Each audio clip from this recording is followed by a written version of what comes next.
ময়মনসিংহের গৌরীপুরে বৃহস্পতিবার 23 জানুয়ারি বিকেলে বাগানবাড়ি কৃষি ব্যাংক সংলগ্ন মাঠে উপজেলা পৌর বিএনপি ও সকল অঙ্গ সহযোগী সংগঠনের উদ্যোগে শহীদ রাষ্ট্রপতি বীর বিক্রম জিয়াউর রহমানের 89তম জন্মদিন উপলক্ষে এক আলোচনা সভা দোয়া মাহফিল অনুষ্ঠিত হয়েছে এবং অনুষ্ঠানের শেষ পর্যায়ে গৌরীপুর উপজেলার দৃষ্টি প্রতিবন্ধীদের মাঝে শীতবস্ত্র হিসেবে কম্বল বিতরণ করা হয়।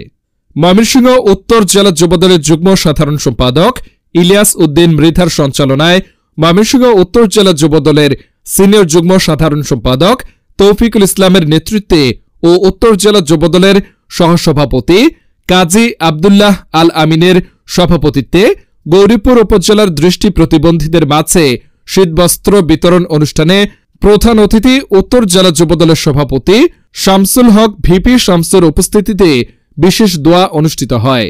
দোয়া পরিচালনা করেন সাবেক পৌর যুবদলের যুগ্ম আহ্বায়ক উত্তর জেলা যুবদলের সদস্য মোহাম্মদ আনোয়ার হোসেন মীর সবুজ। এ সময় বিভিন্ন এলাকা থেকে আগত শীতবস্ত্র গ্রহণিচ্ছু বহু ব্যক্তিবর্গ উপস্থিত ছিলেন।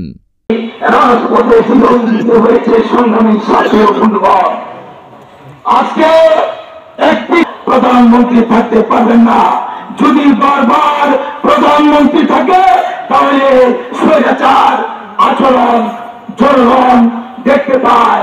কারো কাছে আমরা সেই সুন্দর আচরণ পাই না। আমরা এই দেশকে ভালোবাসি, এদেশের জনগণকে ভালোবাসি, এই দেশের গণতন্ত্রকে আমরা শক্তিশালী করতে চাই।